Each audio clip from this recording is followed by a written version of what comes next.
İyul ayında bürclərin maddi vəziyyəti ilə bağlı ümumi təhlil və qısa tövsiyələr aşağıdakı kimidir. Qoç təhlil. İyul ayında maddi imkanlarınız genişlənə bilər. Əlavə gəlir mənbələri ortaya çıxacaq, lakin ehtiyatsız xərclər də risk yaradır. Məsləhət. Qazandıqlarınızı ehtiyatla idarə edin və qənaətə üstünlük verin. Buğa təhlil. Sabit və gəlirli ay sizi gözləyir. Daha əvvəl etdiyiniz zəhmətlərin bəhrəsini görəcəksiniz. Pulunuzun dəyərini bilin, investisiyalar üçün əlverişli zamandır. Əkizlər, təhlil. Gəlir və xərclər arasında balans qurmaqda çətinlik çəkə bilərsiniz. Ani qərarlardan uzaq durun. Büdcə planı hazırlayın və impulsiv alış-verişlərdən uzaq durun. Xərçəng. Uğurlu və gəlirli bir dövrdəsiniz. Ailə üzvlərindən və ya ortaq işlərdən maddi dəstək ala bilərsiniz. Bu fürsətləri düzgün yönləndirin və gələcəyiniz üçün saxlayın. Şir təhlil. Gözlənilməz xərclər arta bilər, lakin qazanclarla tarazlıq mümkün olacaq. Karyera ilə bağlı qərarlar maliyyəyə təsir edəcək.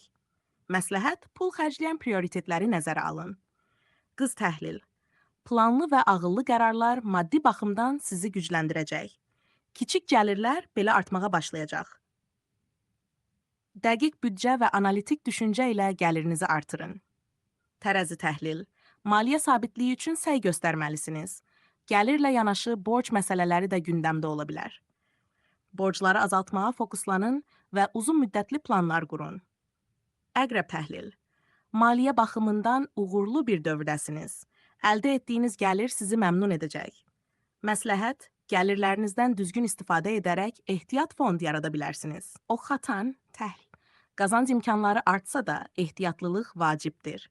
İşdə və ya layihələrdə pul axını dəyişkən ola bilər. Məsləhət, sabit mənbələrə üstünlük verin, riskli işlərdən çəkinin.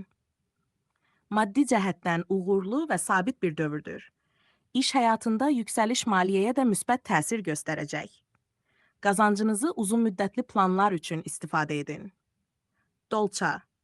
Büdcədə dəyişikliklər ola bilər, gəlirlər artsa da qəfil xərclər gündəmə gələcək.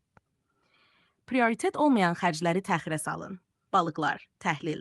Maliyyə baxımından sakit, lakin məhsuldar ay ola bilər. Kreativ işlər və şəxsi layihələr qazanc gətirə bilər. İstedadlarınızı pul qazanmağa yönəldin. Əgər istəsəniz, bu təhlili audio və ya video formatda seçdiyiniz səslə və fonla da təqdim edə bilərəm. Hansı formada istəyirsiniz?